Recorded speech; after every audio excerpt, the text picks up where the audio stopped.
On the 27th of August, 1883, an island exploded. Not a building, not a volcano in the ordinary sense of that word. An entire island. Krakatoa, Indonesia, a volcanic eruption so catastrophic, so complete, so beyond any human scale of reference that the people closest to it did not hear it first. They felt it. A pressure wave through the earth, through the water, through the air itself, arriving before the sound because the sound was traveling so fast it had compressed the air. In front of it into something physical, something you could be hit by before you could hear it.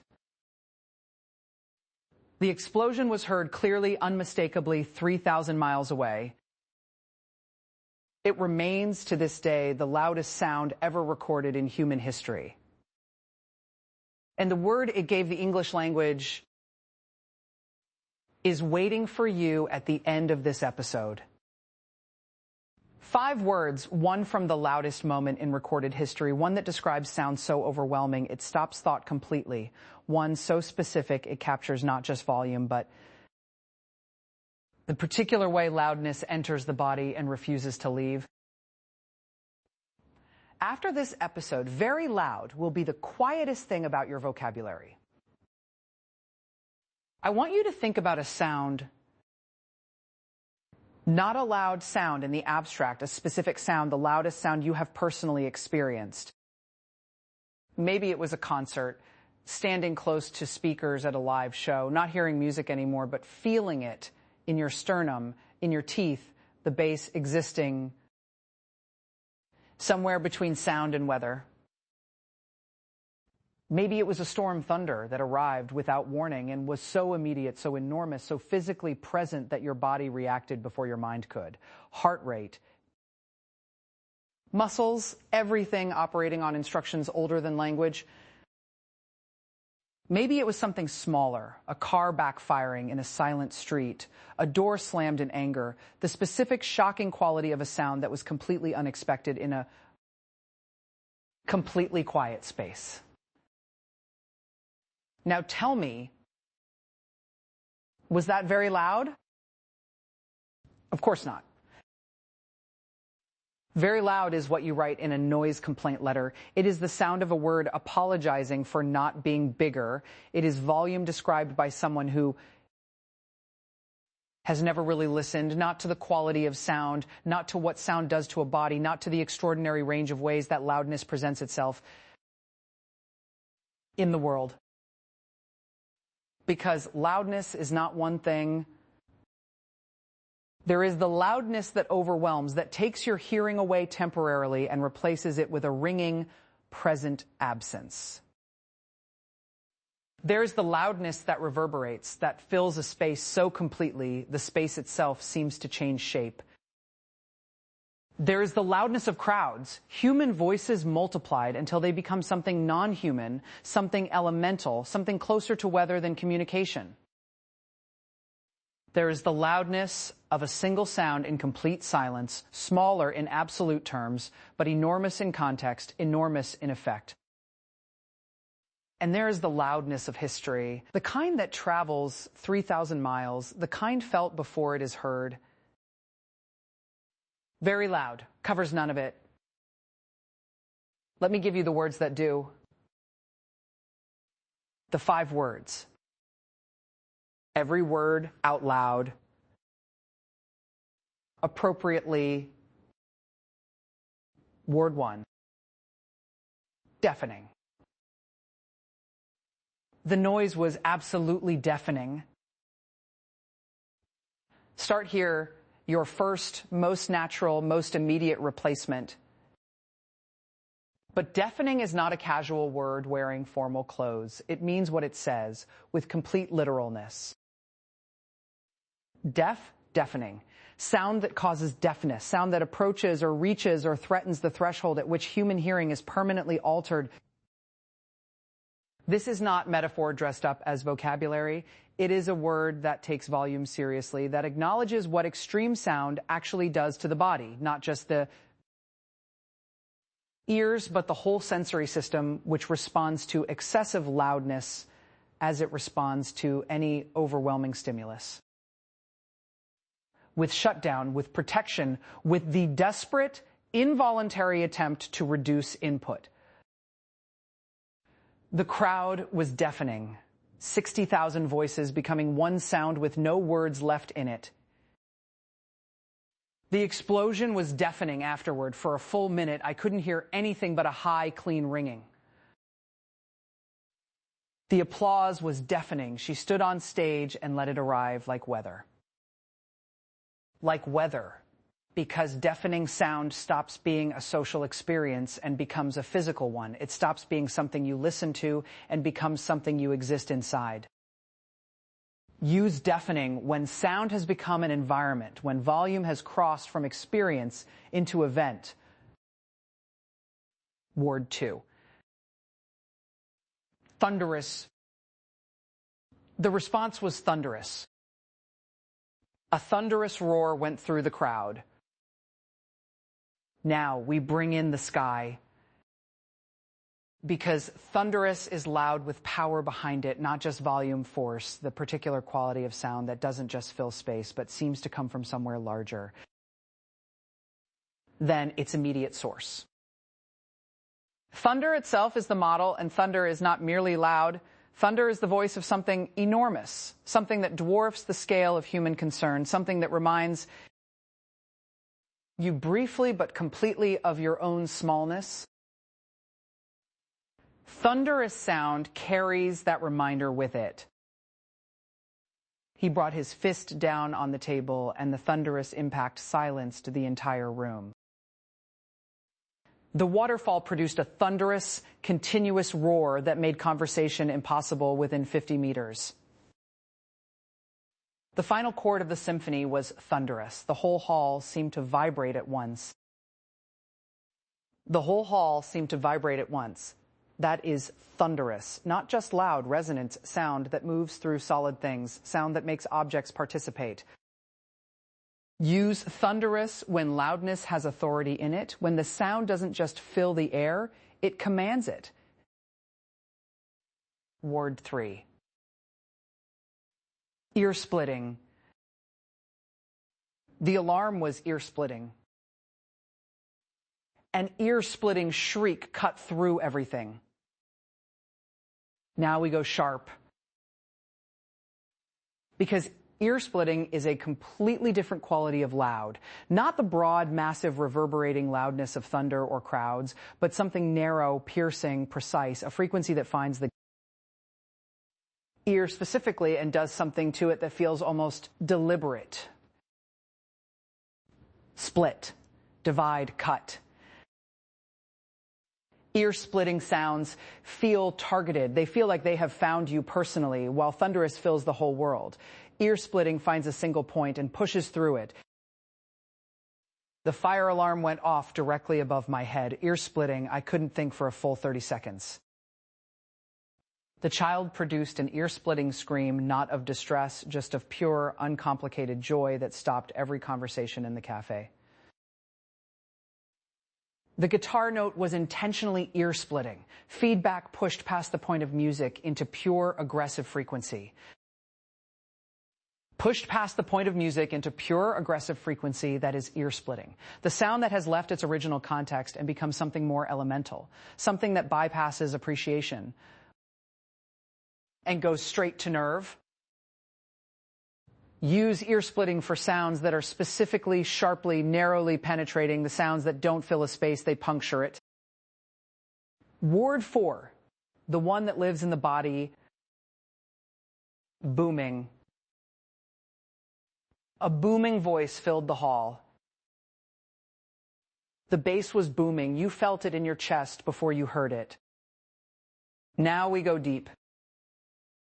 Because booming is loud from below. It is the loudness of low frequencies, the sounds that don't arrive at the ear first, but at the body, the chest, the stomach, the bones. Sound has two ways of reaching you: through the air into the ear, converted to electrical signal processed by the brain, and directly through matter, through the physical vibration of the ground, the floor, the seat you're sitting on, the air pressure itself changing against your skin. Booming sound uses both. It is loud enough and low enough to be felt before it is fully heard.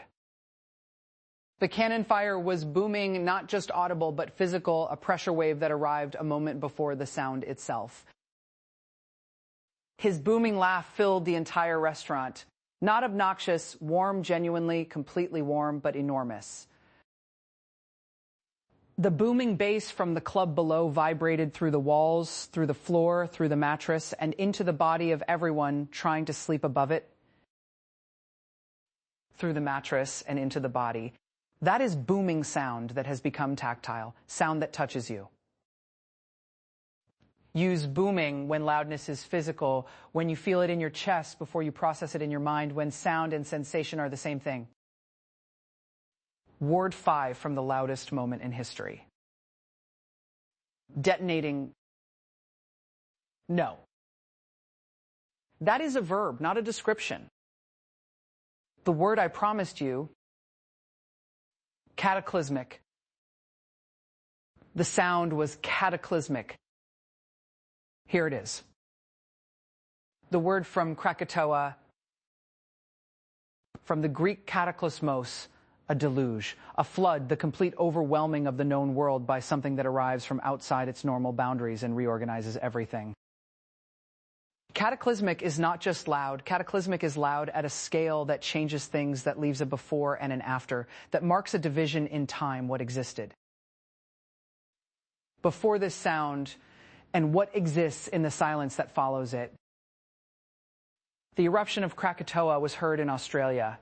In Rodriguez Island near Mauritius, nearly 5,000 kilometers away, the pressure wave it created circled the entire Earth not once, but 7 times measurable on barometers across every continent. The sailors closest to it reported not hearing it, but being hit by it. The air itself becoming briefly solid, the sea lifting the sky, witnesses said, turning colors that had no names.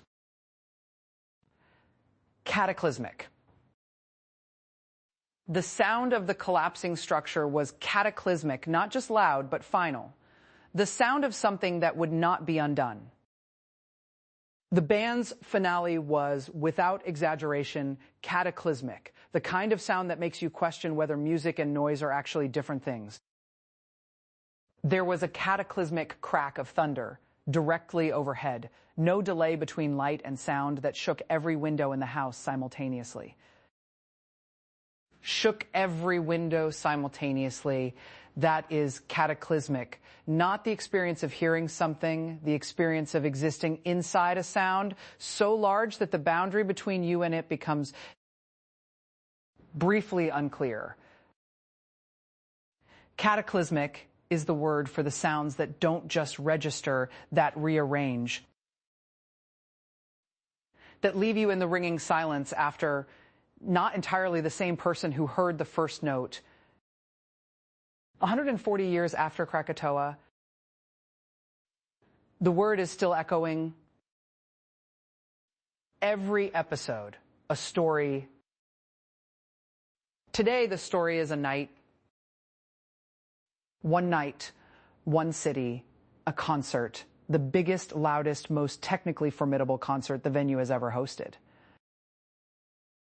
You arrive early, the hall is quiet, the specific padded quiet of a space designed to contain and direct sound. You find your seat, you wait.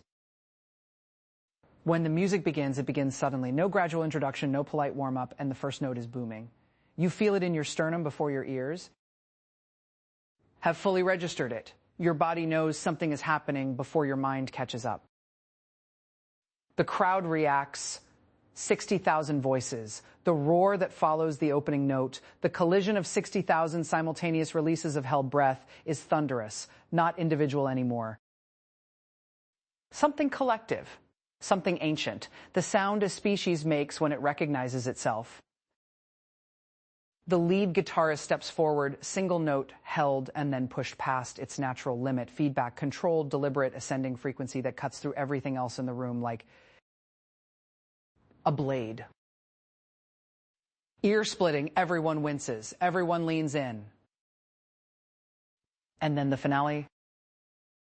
Everything, every instrument, every amplifier at its limit. The lighting rig triggering in sync with each beat. The physical pressure of the air in the room changing with each pulse of bass. Deafening beyond hearing now inside it. And then the last note, extended beyond reason, extended past the point where a note is still music and into something else, something that vibrates the seats, the walls, the floor, the space. Between your ribs. And then silence. The specific, extraordinary silence that only exists after something cataclysmic. The silence that has a shape that is made of what just ended. Booming, thunderous, ear-splitting, deafening, cataclysmic. One night, 5 ways that sound becomes something larger than itself. You will not forget these words. And the next time something is loud, you will know exactly how loud. Your challenge this week. Think of the loudest thing you have ever heard.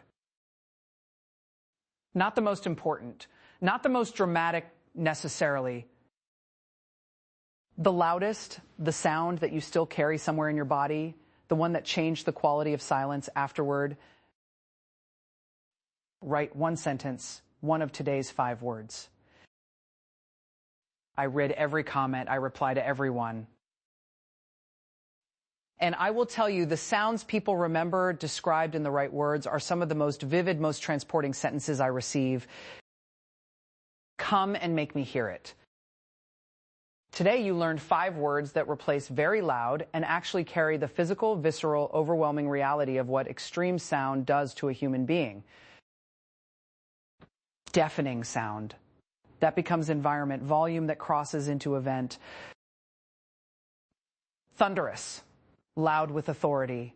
Sound that commands the air it fills. Ear-splitting, sharp, narrow, penetrating. Sound that finds you personally.